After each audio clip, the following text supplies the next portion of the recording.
I am Joy Shannon. I'm an LA filmmaker, producer, director, and Jonathan is also an LA filmmaker, and he's my nephew. When the pandemic first occurred, I just knew that Black people were going to take a big hit, and especially Black business owners, because many of them were on one foot to begin with. And I just said, how is this going to work where businesses can't be open to the maximum and people can't go to work? So I wanted to capture it on film because I wasn't sure how bad it was going to be, and we're still in the midst of it.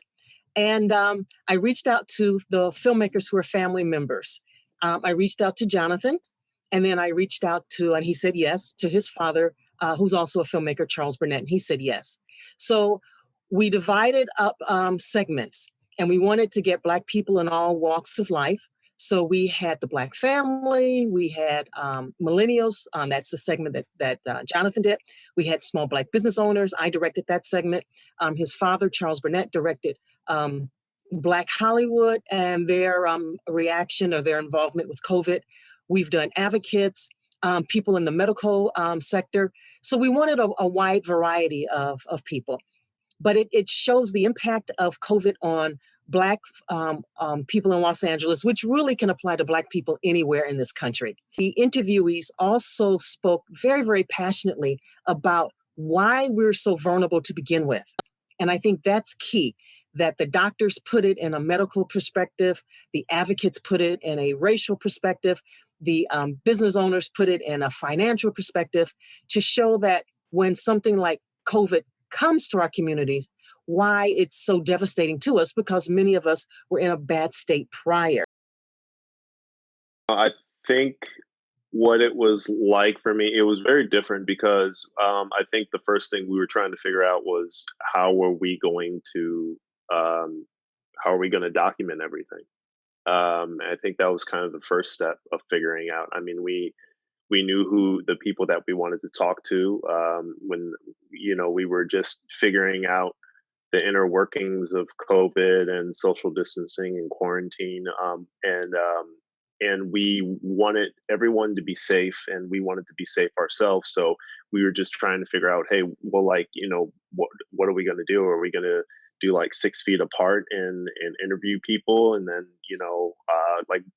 what's the process going to be? So what I suggested was, most thing about documentaries is that documentaries, what I noticed through my education and through my experience is that you can shoot a documentary on just about anything, just as long as the story is captivating. And so we decided to do the interviews through Zoom. Everybody had it at that point. Everybody knew how to use it. It allowed us to record the interviews. And then from there, we just crafted a story around it. And when we needed some B-roll or scenic footage, we would just go out and shoot it. I did the millennial section, and I knew a lot of them. So it was easier for them to speak to me because we have a personal relationship. We're friends, and we've also worked together on a number of different things. 80% of those that I reached out to said yes. I did have like 20% that I just never heard from. And so I would just reach out again and reach out again and reach out again. But overall, most people wanted to speak because we approached them when the pandemic first happened. So I think we were all in the same state of mind. But I think the area that I had the most difficulty with, the preachers, I wanted to include more on what was going on because you couldn't go to church. And I wanted to find out how were churches going to stay open. And a lot of, the seniors may not have had Zoom of, who are the church members. And so I think I reached out to about 8 pastors, and I heard back from only 1. But overall, I think we had a very, very good response. I think the two main things were race and racism. That kept coming up over and over and over again. Business owners, the PPP, not getting the money. And it was very unexpected, but it should not have been unexpected. But no one that I interviewed qualified for the loan, the free loan. They said they filled out the paperwork properly. They did everything according to what they were supposed to, and they didn't get it. So that was a thing with the business owners that kept coming up. We can't get any money. We want to keep our doors open. We want to keep our staff, paid and they were seeing on TVs that sometimes huge companies were getting millions, and some of them even gave the money back. And these small companies couldn't get anything. So that was a reoccurring concern. But most overall, I would say the racial dynamics as to how we're living prior to COVID, to making COVID just another thing that can possibly make us crumble. I would say the main thing in my age group, kind of a common theme was how to make ends meet. Right now, people seem to forget that millennials, we're not as young as everybody thinks we are. We're in our 30s, we're in our late 20s. We have families now. We take care of our own parents. We have jobs and multiple jobs, and a lot of the millennials are actually the first responders, the essential workers.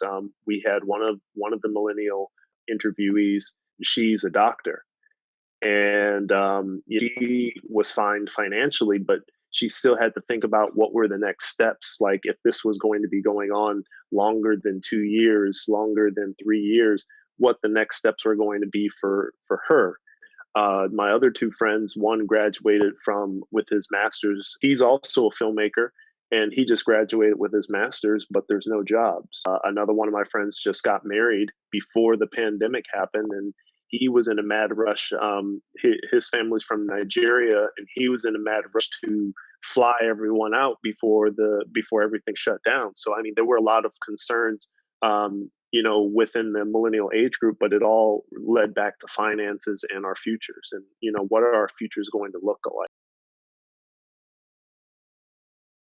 Yeah, I think so, because I feel like not much was known at the time, and we're still gathering information, and we're trying to proceed with caution. So on top of that, there was a time where, like, Black people thought they couldn't get it because of the melanin in our skin, and we're like, well, that's not going to fly. I didn't believe that for 1 second, but people actually believe that. But now that we're seeing the numbers, and then also now that we're seeing that our community is hit the hardest with COVID-19, just like a lot of other pandemics that happen in this country, because of how systemic racism has set us up for failure for the most part. Like, now we're knowing, like, okay, we have to protect ourselves, because that's the only way we can protect our communities, is if we protect ourselves. I found that the business owners, they were really, really frustrated because there were a couple that have their businesses inside of the Crenshaw Mall.